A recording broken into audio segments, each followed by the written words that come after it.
The quantum relay station Harmony's Edge hung in the void between star systems like a metallic flower, its delicate sensor arrays reaching out into the cosmic dark. For 300 cycles, it had been the pride of the Galactic Cooperation Council, a testament to peaceful collaboration between 17 different species. The station's crew of 43 beings from 12 worlds had never faced anything more dangerous than a solar flare or asteroid debris. Until today. Chief Communications Officer Zefka's 6 eyes dilated in terror as the tactical display showed the approaching fleet. The insectoid klaxon's antennae twitched frantically as she processed the sensor data. 12 massive vessels, each one easily 10 times the size of their station, bore down on them with weapons charging. "By the sacred void," whispered Dr. Yithmore, the station's chief scientist. The amphibious Aquarian's gill slits fluttered with anxiety. "Those are Vractal warships. I thought they were just legends." The Vractal, a species that had supposedly vanished from the galaxy centuries ago. Ancient records spoke of them as conquerors, destroyers who had once terrorized entire star systems before mysteriously disappearing. Now they were back, and their intentions were clearly hostile. "Captain Veltun to the bridge." Zefka's voice cracked over the intercom.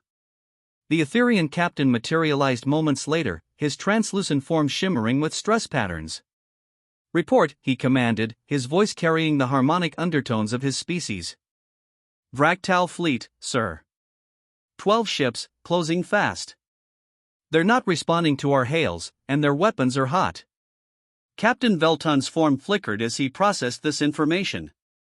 The Etherians were a peaceful species, evolved from energy beings who had learned to take physical form.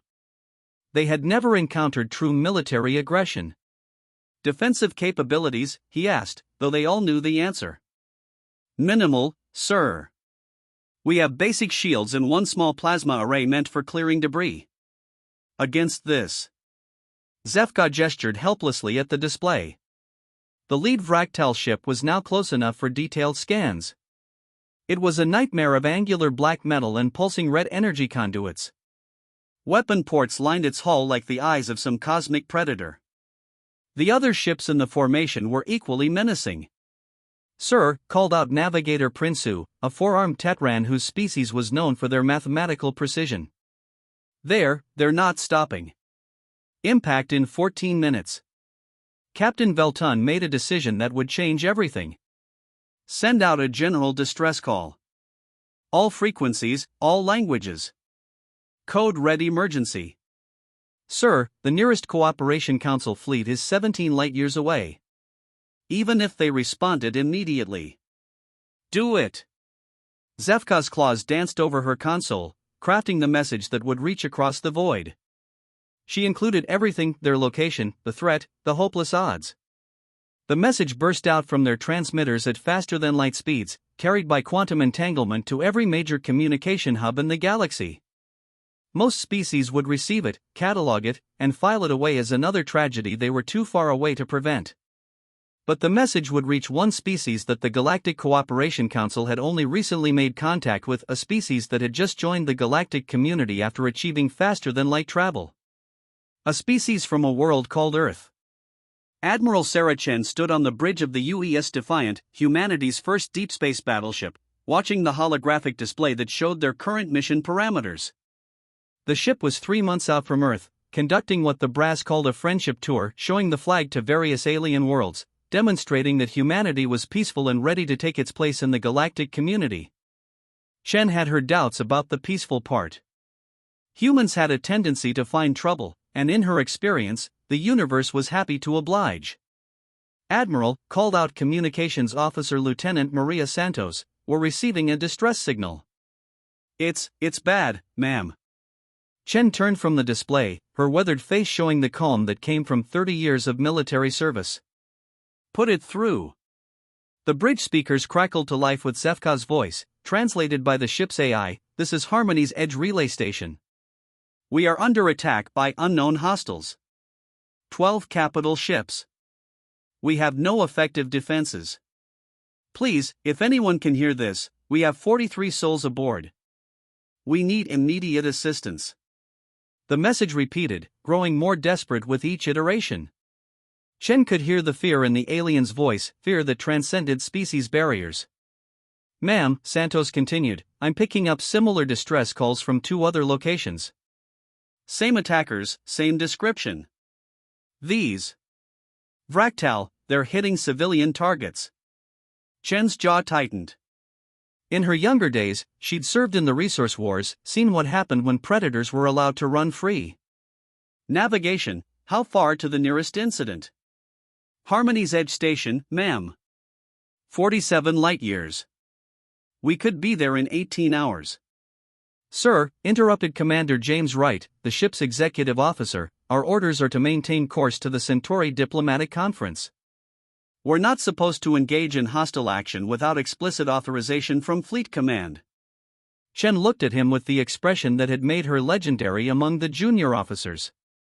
Commander, how long would it take to get authorization from Earth? Given the distance and communication delays, approximately 6 days, ma'am. And how long do you think those 43 civilians have? Wright's face reddened. Point taken, ma'am. Chen turned to the tactical officer. Lieutenant Kim, what's our current complement? Full combat load, ma'am. We've got 6 destroyer escorts, 12 fighter squadrons, and enough firepower to crack a small moon. Plus our new toys from the Titan shipyards. Chen nodded. The Defiant was humanity's answer to the question of how to survive in a potentially hostile galaxy. While most species focused on cooperation and peaceful exploration, humans had looked at the vast unknown and decided to bring as much firepower as possible. The ship was a fortress in space, bristling with weapons that other species considered excessive. Ma'am, Santos called out, I'm getting more transmissions. The attacks are spreading. It's like they're systematically hitting communication relay stations and research outposts. Shen made her decision.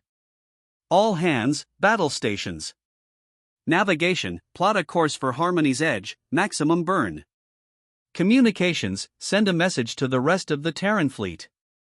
Tell them we have a situation. The ship's klaxons blared as the crew sprang into action. The Defiant came alive with the controlled chaos of a military vessel preparing for battle.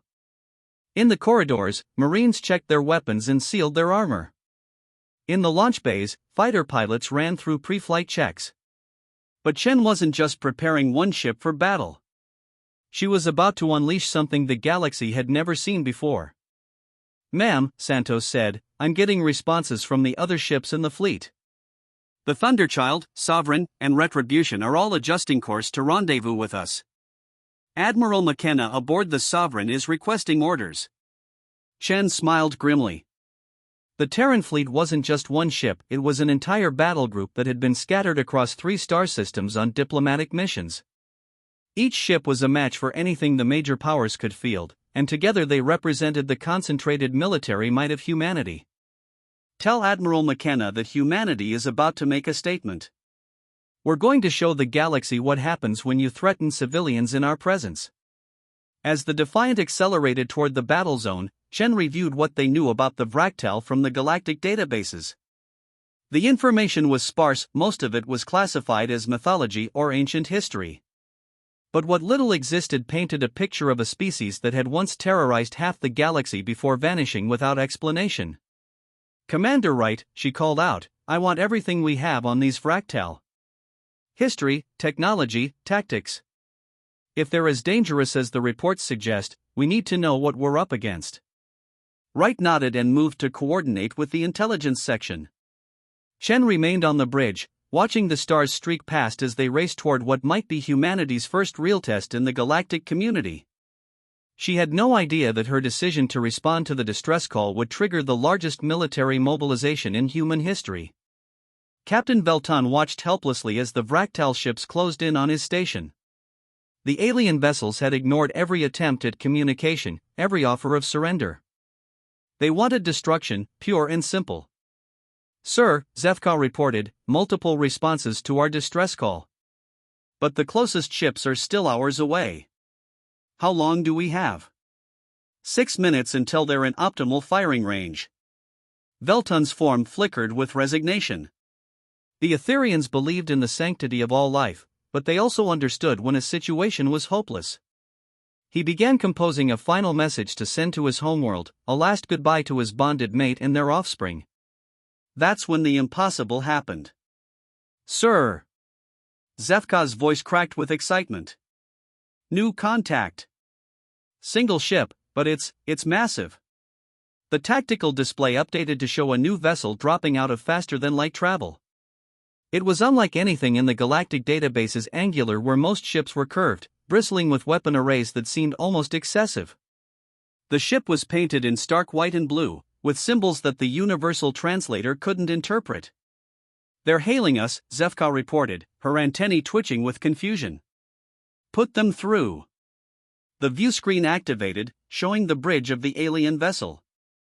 The being in the command chair was bipedal, with pale skin and dark hair. 2 eyes instead of the usual 4 or 6, and a mouth that was currently set in a grim line. This is Admiral Sarah Chen of the United Earthship Defiant, the being said. We received your distress call. Are you the vessel under attack? Yes, Veltun replied, his harmonic voice carrying his amazement. But you're only one ship. The Vractal have 12 capital vessels. You should retreat while you can. The human's expression didn't change. Captain, I need you to move your station to minimum safe distance. We're about to engage the hostiles. Admiral, you don't understand. These are Vractal warships. They're legends of destruction. One ship cannot. Captain, Chen interrupted, trust me. We've got this. Before Veltun could respond, the human ship was moving. It didn't retreat or try to position itself defensively. Instead, it accelerated directly toward the Vractal fleet. By the sacred void, whispered Dr. Yithmore, they're attacking. One ship against 12. The lead Vractal vessel seemed as surprised as the station crew. The massive alien ship began to turn, bringing its weapons to bear on this unexpected threat. But the human ship was faster, more maneuverable than anything that size should be. The Defiant opened fire at maximum range, and the results were spectacular. Streams of coherent energy and kinetic projectiles reached across the void to strike the Vractal ship. The alien vessel's shields flared and collapsed under the assault, and secondary explosions began to bloom across its hull. Impossible, breathed Zefka. Their weapons output is off the charts. But that was just the beginning. As the Vractal fleet began to respond, warships dropped out of FTL. 3 more vessels identical to the first, each one bristling with weapons and radiating a menace that made the peaceful station crew instinctively step back from their sensors. Additional human ships, Navigator Prinsu reported. They're surrounding the Vractal fleet. Captain Veltun watched in amazement as the 4 human ships deployed with military precision. They moved like a pack of predators, coordinating their attacks with deadly efficiency. The Vractal, for all their legendary reputation, seemed caught off guard by the sheer aggression of the human response. The battle was joined in earnest now. The Vractal ships were formidable, their weapons could have reduced the station to atoms in minutes. But the human ships were something else entirely. They fought with a combination of advanced technology and tactical brilliance that the galaxy had never seen before. Sir, Zefka reported, I'm detecting massive energy signatures from the human ships. They're not just using energy weapons, they're firing solid projectiles at relativistic speeds. Kinetic kill vehicles, Dr. Yithmore said in wonder. The theoretical papers on such weapons suggested they would be devastatingly effective, but the power requirements. The battle raged for 20 minutes, and when it was over, 8 of the 12 Vractal ships were either destroyed or disabled. The remaining 4 had apparently decided that discretion was the better part of valor and jumped to FTL, fleeing the system. Admiral Chen's face appeared on the view screen again. Harmony's Edge, this is Admiral Chen. The immediate threat has been neutralized. Are there any casualties aboard your station? No casualties, Veltun replied, still struggling to process what he'd witnessed. Admiral, how did you do that? Chen's expression was grim. Captain, we need to talk. Based on the intelligence we've gathered, these attacks aren't random. The Vractal are targeting communication relays and research stations. They're trying to cripple the galaxy's ability to coordinate a response. A response to what? To invasion. Captain, I think what you've witnessed here is just the beginning. The Vractal aren't just back, they're preparing for conquest on a scale the galaxy has never seen. Veltun's form shimmered with shock.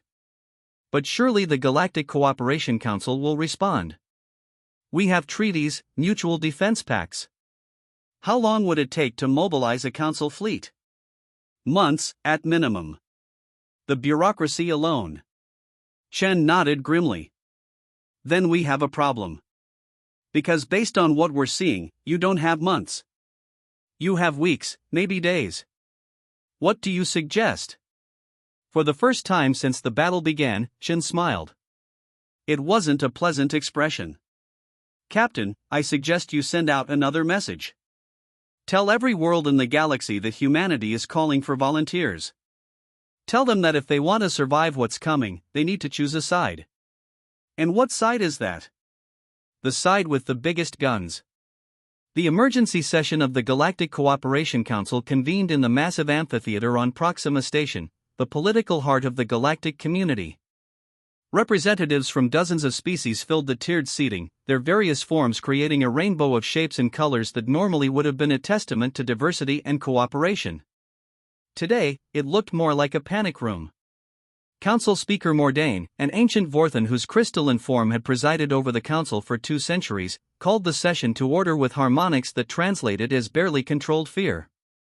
Fellow beings, his voice resonated through the chamber, we face an unprecedented crisis.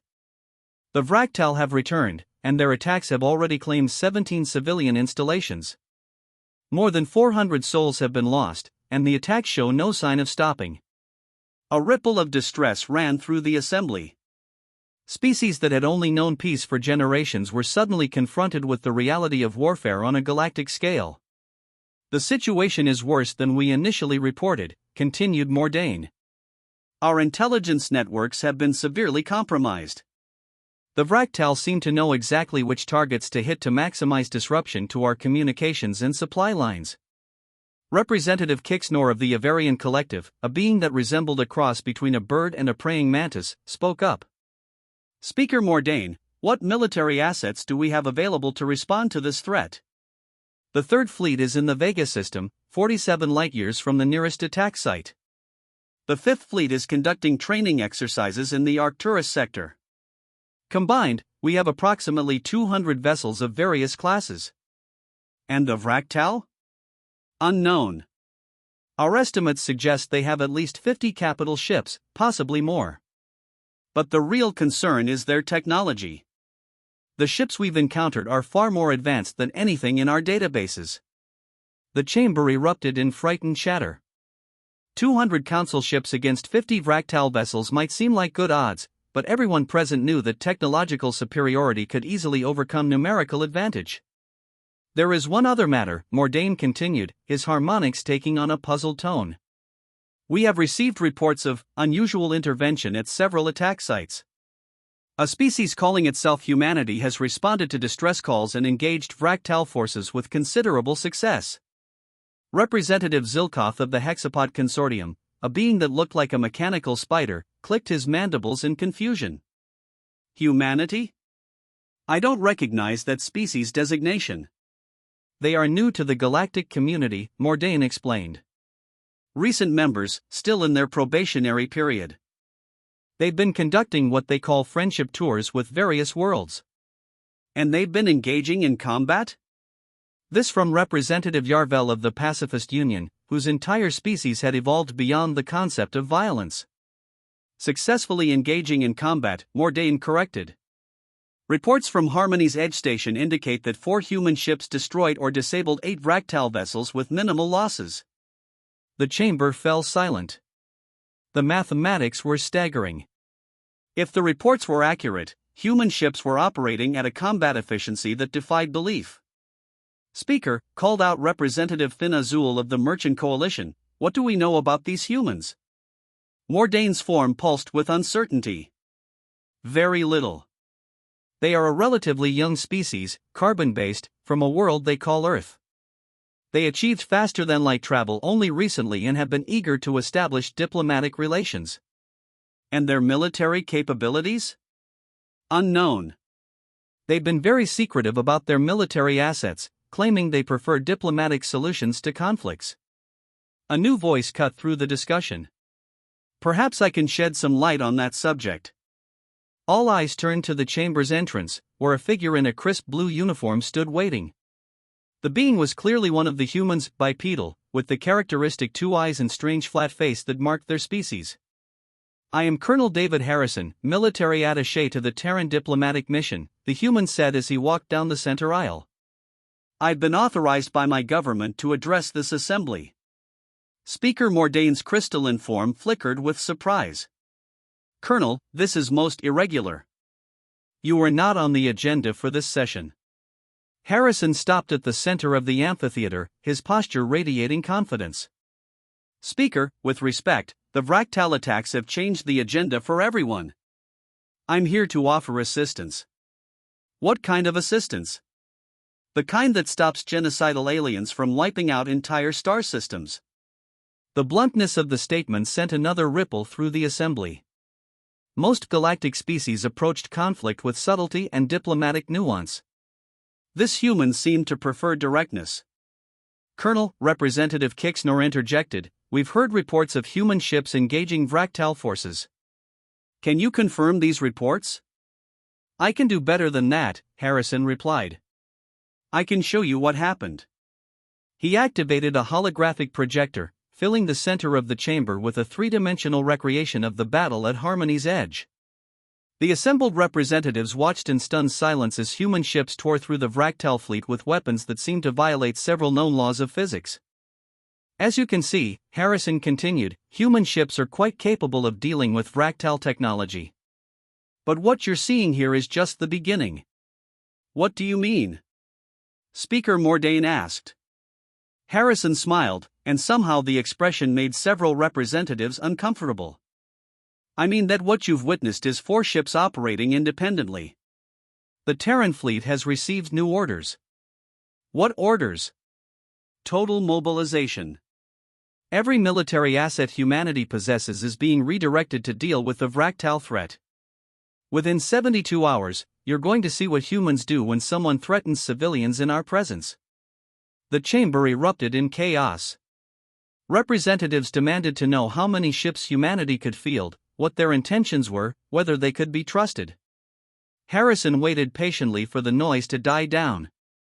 "Colonel," Speaker Mordane finally managed, "how many ships are we talking about?" "Classified," Harrison replied. "But I can tell you that humanity has been preparing for this kind of situation since we first learned we weren't alone in the galaxy." "This kind of situation?"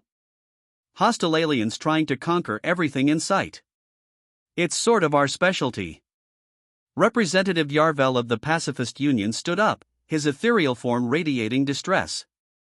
"Colonel, surely you don't mean to suggest that humanity is a warlike species?" Harrison looked at him with an expression that was equal parts pity and steel. "Representative, my species has been fighting wars for 10,000 years. We've turned it into an art form. The only reason we're peaceful now is because we've learned that war is a tool to be used when necessary, and right now, it's necessary. But the Galactic Cooperation Council believes in diplomatic solutions. And I'm sure the Vractal will be happy to negotiate," Harrison interrupted. "Right after they finish glassing every civilian population in the galaxy." The harsh words hung in the air like a challenge.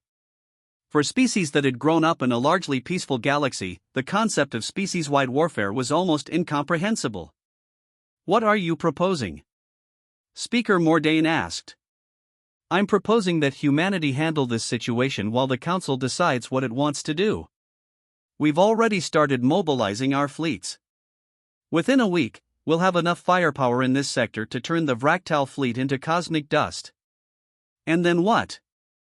Do you expect us to simply accept human military dominance?" Harrison's expression softened slightly. "Speaker, we don't want to dominate anyone. We want to go back to our diplomatic missions and cultural exchanges. But first, we need to make sure there's still a galaxy left to explore." He paused, looking around the chamber at the assembled representatives. "The Vractal are testing the galaxy's resolve. They're hitting soft targets to see how we respond. If we show weakness, they'll keep pushing until they're at your homeworlds. And if we show strength? Then they'll learn what happens when they mess with civilized beings. The question is, do you want to be part of that strength, or do you want to hide behind it? Representative Thin Azul of the Merchant Coalition leaned forward. Colonel, what would humanity require from us? Intelligence, mostly. Supply lines, if you can manage it. And most importantly, proof that this galaxy is worth defending. What kind of proof? Harrison smiled again, and this time it was genuinely warm. Show us that you're not just going to sit in committee while people die. Show us that you're willing to fight for the civilization you've built. The chamber fell silent as the representatives contemplated his words. Finally, Speaker Mordain spoke. Colonel, the Galactic Cooperation Council will need time to discuss this matter. Our decision-making process takes months, Harrison finished. I understand. But Speaker, the Vractal aren't going to wait for you to reach a consensus. They're going to keep killing civilians while you debate. What do you suggest? Harrison activated his holographic projector again, this time showing a star chart of the local region. Red markers indicated Vractal attack sites, while blue markers showed human fleet positions.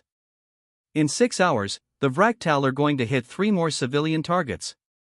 My ships are already moving to intercept. You can either help us save those civilians, or you can watch us do it alone. He deactivated the projector and turned to leave. The choice is yours, but I'd suggest you make it quickly. Because whether you help us or not, humanity is going to war. As the human colonel left the chamber, the representatives sat in stunned silence. They had just witnessed something unprecedented in the galaxy's modern history, a species that was not only willing to fight, but eager to do so in defense of others. What none of them realized was that Colonel Harrison had understated the situation. The Terran mobilization wasn't just about sending a few fleets to deal with the Vractal threat. It was about showing the galaxy what humans were truly capable of when they decided to go to war. Admiral Saracen stood in the command center of the supercarrier Leviathan, watching the tactical display that showed the largest military formation in human history. The ship was massive, 5 kilometers long and bristling with enough firepower to sterilize a small planet. But it was just one of dozens of similar vessels that had converged on the Vractal threat zone. Admiral, called out Captain Miranda Torres, the ship's commanding officer, final fleet assets are reporting in. We have full tactical deployment across 17 star systems. Chen nodded, her eyes never leaving the display. The numbers were staggering. Humanity had revealed its true military strength for the first time, and the result was a force that dwarfed anything the galaxy had ever seen. Total ship count? 47 battleships, 112 cruisers, 236 destroyers, and more than 800 support vessels. Plus fighter squadrons, marine contingents, and orbital bombardment platforms. Chen felt a grim satisfaction. The Terran fleet had been designed for one purpose: to ensure that humanity would never again be at the mercy of a superior force. The lessons of human history had been learned well. Admiral, Torres continued, we're also getting volunteer forces from 18 different species. The Kythera have sent a battle group, the Hex Consortium has contributed their entire merchant marine as support vessels, and even the Pacifist Union has sent medical ships. And the Galactic Cooperation Council? Still debating. But intelligence suggests they're leaning toward supporting our operations. Chen smiled grimly. The Council could debate all they wanted, humanity was already committed to this fight. The question was whether they would face the Vractal alone or as part of a galactic coalition. Admiral, called out Intelligence Officer Commander Janet Kim, we've intercepted Vractal communications. They're massing their forces for a major offensive. Target appears to be the Centauri system. Chen's blood ran cold. Centauri was home to 3 billion beings from a dozen different species. It was also a major hub for galactic commerce and communications. If the Vractal took Centauri, they would control a significant portion of the galaxy's infrastructure. How long do we have? 18 hours, maybe less. Chen turned to her staff. Gentlemen, ladies, it's time to see what this fleet can do. All ships, prepare for immediate jump to the Centauri system. We're going to make a statement. As the fleet prepared for faster-than-light travel, Chen reflected on the irony of the situation. Humanity had joined the galactic community hoping to find peace and cooperation among the stars. Instead, they had found their greatest purpose, protecting those who couldn't protect themselves. The jump to Centauri would be remembered as one of the most important moments in galactic history. It would be the first time that humanity revealed its true nature to the galaxy, not as peaceful explorers, but as guardians willing to fight and die for the freedom of others. But first, they had to survive what was about to become the largest space battle in recorded history. The Centauri system was a jewel of galactic civilization. 3 habitable worlds orbited a binary star system, their combined populations making them one of the most densely inhabited regions in the galaxy. The orbital cities and space stations that surrounded the planets were marvels of engineering, home to billions of beings from dozens of species. It was also the perfect target for the Vractal invasion. Captain Velton stood on the observation deck of the orbital city New Harmony, watching the evacuation ships stream away from the system. The Etherian captain had been reassigned to help coordinate the civilian exodus, but his heart remained with the military forces preparing to defend the system. "Sir," called out his aide, a young Tetran named Quinfell, "the human fleet has arrived." Velton turned to look at the tactical display, and his ethereal form nearly lost cohesion from shock. The human fleet was massive, bigger than anything he had ever imagined. Ships that dwarfed the largest council vessels hung in space like metal mountains, their weapons arrays glowing with barely contained energy. "How many ships?" he asked. "Over 1,000, sir. And they're still arriving." As if to emphasize the point, space rippled as another wave of human vessels dropped out of FTL travel. These were different from the warships, sleek, angular craft that moved with predatory grace. "Fighters," Quinfell reported. "Thousands of them." Velton had seen human fighters in action during the incident at Harmony's Edge. Each one was a masterpiece of military engineering, capable of taking on ships 10 times their size. The fact that humanity had deployed them in such numbers suggested they were taking this threat very seriously indeed. "Sir," Quinfell continued, "Admiral Chen is requesting permission to speak with you." Velton nodded, and the holographic display activated to show the human admiral. She looked older than when he had first met her, the stress of command adding lines to her face. "Captain," she said, "I'm glad to see you're safe." "How's the evacuation proceeding?" "Slowly, Admiral. There are too many people and not enough ships.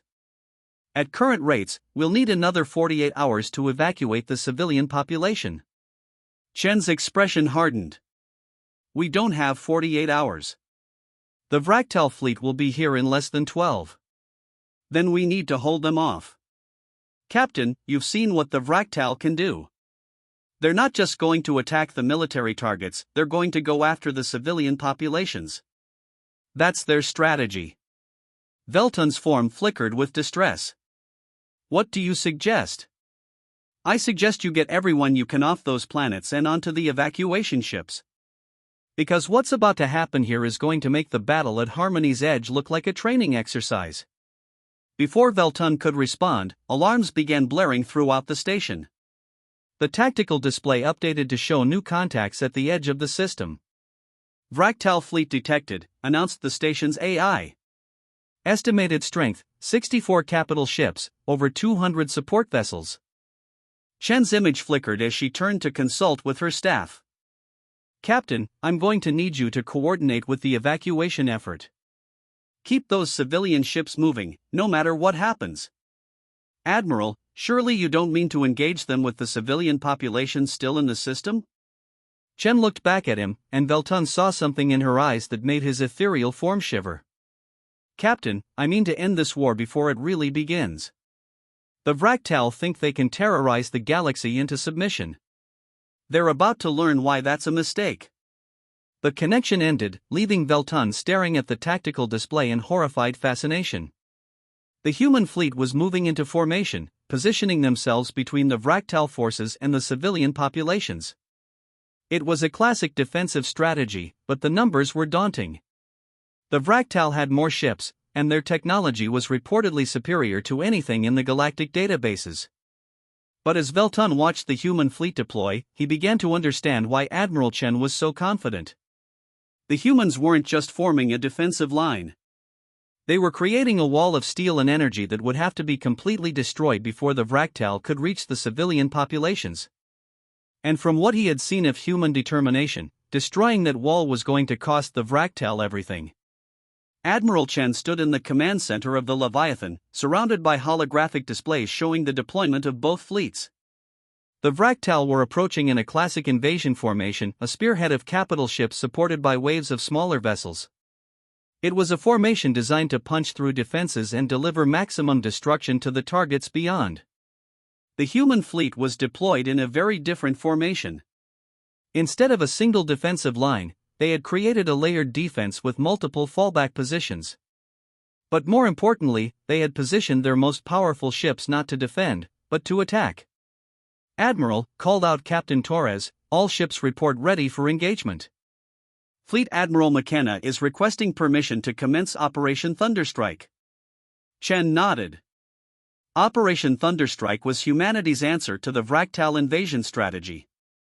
Instead of waiting for the enemy to come to them, they would launch a preemptive strike designed to cripple the Vractal fleet before it could reach the civilian populations. Permission granted. All ships, execute Thunderstrike on my mark. The human fleet exploded into motion. The massive battleships launched volleys of kinetic projectiles at relativistic speeds, weapons that could punch through any known armor. The cruisers and destroyers followed up with energy weapons that turned the space between the fleets into a web of destructive force. But the most impressive part of the attack was the fighter squadrons. Thousands of small, agile craft swept toward the Vractal fleet like a swarm of metallic wasps.